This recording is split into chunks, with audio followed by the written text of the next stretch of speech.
صحابہ کرام سے فرمایا من کان عندہ شیء فلیجیء بہ، بھائی جس کے پاس کھانے والی جو چیز ہے نا وہ لے کے آئے۔ یہاں مسئلہ سمجھیے گا اچھی طرح۔ کہتے مولوی صاحب نیوندرا نہیں سی دیتا، نہ سلامیاں دین دی نیت سی، وہ لکھا تا ویسے ایویں ہی دیتا، ان جیسی تعاون ہی کیتا سی۔ یہ طریقہ ہے تعاون کرنے کا، کریں تعاون، کوئی نہیں روکتا۔ آپ سمجھتے ہیں یہ رشتہ دار ہے، محلے دار ہے، جماعتی ہے، کمزور ہے، بچی کو گھر سے اٹھانا ہے، عین اس وقت کا انتظار نہ کریں جب مووی کیمرے آپ کی تصویریں بنا رہے ہوتے ہیں، کوئی 10-15 دن 20 دن 2 ماہ پہلے جائیں اس کے گھر میں، بھائی بچی جوان ہے، تیرے پاس وسائل نہیں ہیں، اللہ نے مجھے دیا ہے، یہ پکڑو اور اپنی بچی کو گھر سے اٹھاؤ۔ تعاون کی یہ صورتیں ہیں، لکھوانا نہیں ہے اور اسے پابند بھی نہیں کرنا، جو میری کڑی ہویا نا تو پھر تم 5000 ود کر کے دیں۔ یہ اللہ کے نبی نے تعاون لیا ہے، من کان عندہ شیء فلیجیء بہ، بھئی تمہارے نبی نے نکاح کیا ہے، نبی کا ولیمہ کرنا ہے، جس کے پاس کھانے والی جو چیز ہے وہ لے کے آئے۔ دیکھو نا کوئی بندہ ہے، وسائل نہیں ہے، ولیمہ کرنا ہے تو کریں اس کو پیشکش، کتنے بندوں کا کرنا؟ وہ کہتا ہے 20 بندوں کا۔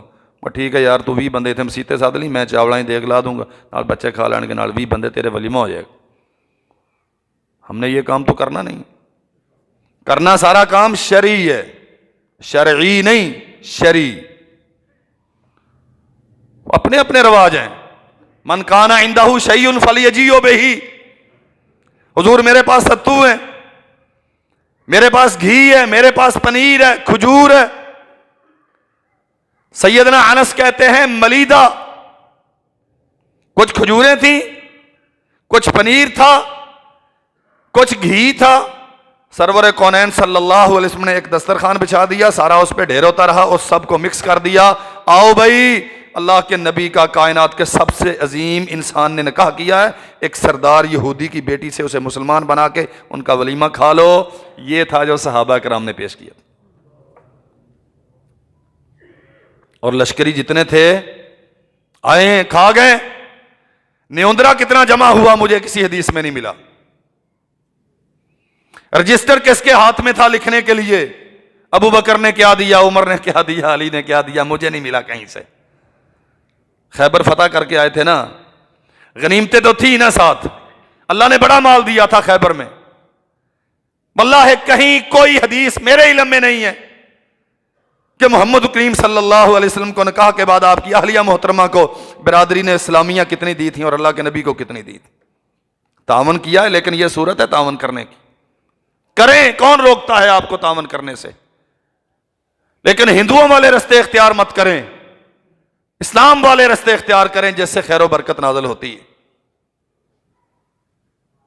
سیدہ زینب بنت جہش رضی اللہ عنہا شادی شدہ تھیں، علیحدگی ہو گئی، اللہ اکبر، نبی کریم صلی اللہ علیہ وسلم نے نکاح کیا۔ یہ مدینہ منورہ کی بات ہے، اور رسول اللہ صلی اللہ علیہ وسلم نے جتنے بھی نکاح فرمائے، سب سے بہترین ولیمہ، سب سے زیادہ کاسٹلی مہنگا ولیمہ زینب بنت جہش کے نکاح پہ کیا۔ انس بیان کرتے ہیں رضی اللہ عنہ، چونکہ رسول اللہ صلی اللہ علیہ وسلم کے خادم خاص تھے، وہاں بھی ساتھ تھے، وہاں بھی ساتھ تھے۔ سیدہ صفیہ کے نکاح پہ بیان کرتے ہیں کہ ابو طلحہ رضی اللہ عنہ انصاری، جو سیدہ ام سلیم کے شوہر تھے، واللہ کیا عجیب بات ذہن میں آئی، ام سلیم کے بیٹے تھے انس بن مالک رضی اللہ عنہ۔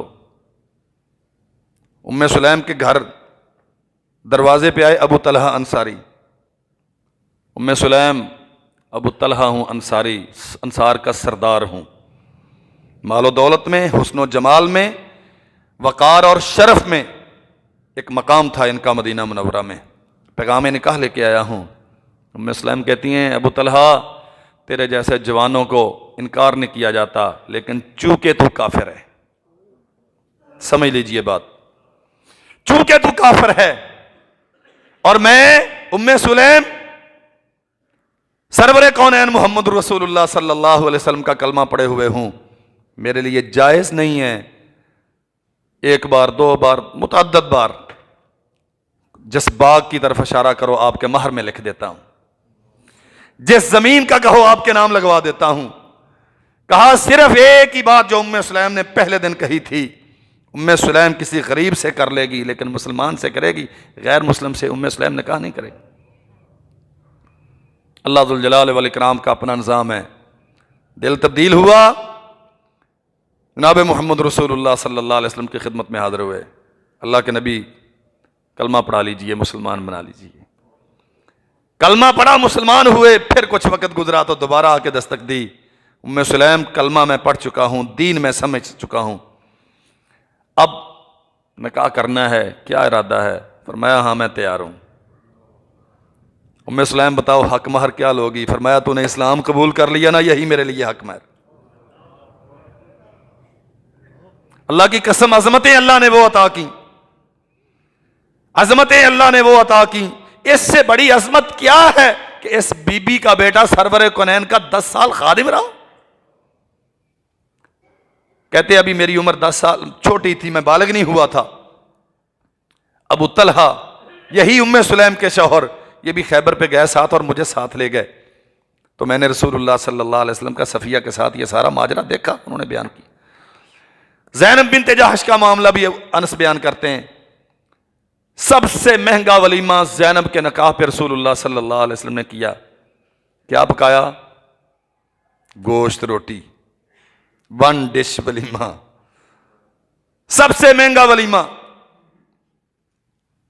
اور نبی کریم صلی اللہ علیہ وسلم نے اپنے گھر میں، اپنے دولت خانے میں دسترخوان لگایا، انس جاؤ لوگوں کو بلا کے لاؤ، جو قابو آئے بھئی رسول اللہ نے نکاح کیا ہے، آ کے کھانا کھا لو۔ ایک آیا، دوسرا آیا، چوتھا آیا، حتیٰ کہ انس بیان کرتے ہیں اللہ کے نبی اب میں گھوم پھر کے آ گیا ہوں، جتنے لوگ ملے ہیں سب کھا گئے ہیں، کوئی ایسا نہیں ہے جو رسول کے دسترخوان پہ نہ آیا۔ اس کا معنی کیا ہے؟ ولیمے میں بڑا اجتماع کرنے میں کوئی مذائقہ کیا جا سکتا ہے، اب پورے شہر کا ولیمہ کر دیں، مدرسے دا نہ کرے آجے، بچیاں نو ذرا روٹی پوری سوری دینی چاہیے تھی، ایویں مولوی حکار جان کے بہتی کھا کے، پورے شہر کا ولیمہ کر دیں، شرعی طور پہ آپ پہ کوئی پابندی نہیں ہے، لیکن کچھ قواعد ہیں، سن لیجئے، ہیں ذرا مشکل، غصہ آپ کو بہت لگے گا، مولوی صاحب شادی دے مسئلے بھی اتنا سخت نے۔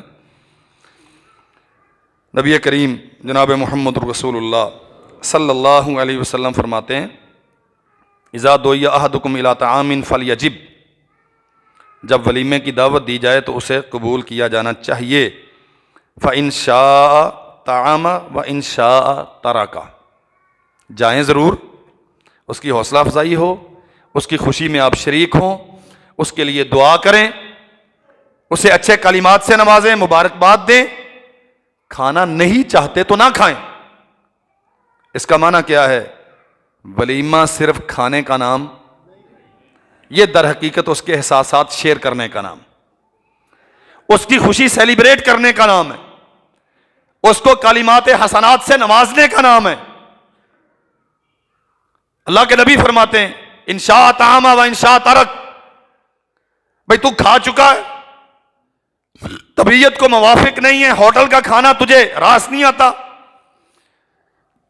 تو یہ برائلر یا جو وہاں پکا ہوا ہے کھانا نہیں چاہتا، نہ کھا، فَلْيَجِبْ، جانا چاہیے۔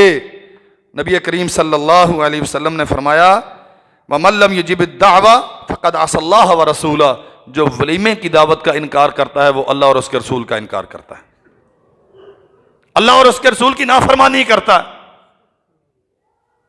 ہم تو کریں گے نا انکار، نہ منگنی تے سدیا، نہ برات تے سدیا، سارے پنڈ نو لے کے چلے گئے، سانو سلا ہی نہیں ماری، ہن ولیمے واری ساڈا کر دس پیا۔ ہمیں تو بہانہ چاہیے لڑائی کا۔ او بھائی محمد کریم صلی اللہ علیہ وسلم نے شادیاں کی، براتیں بنائی نہیں، صحابہ کرام نے شادیاں کی، واللہ مدینہ میں شادیاں کی، کتنی شادیاں ایسی ہیں شادی کے اگلے دن نبی علیہ السلام کو پتا چلا کہ میرے فلاں صحابی نے شادی کر لی۔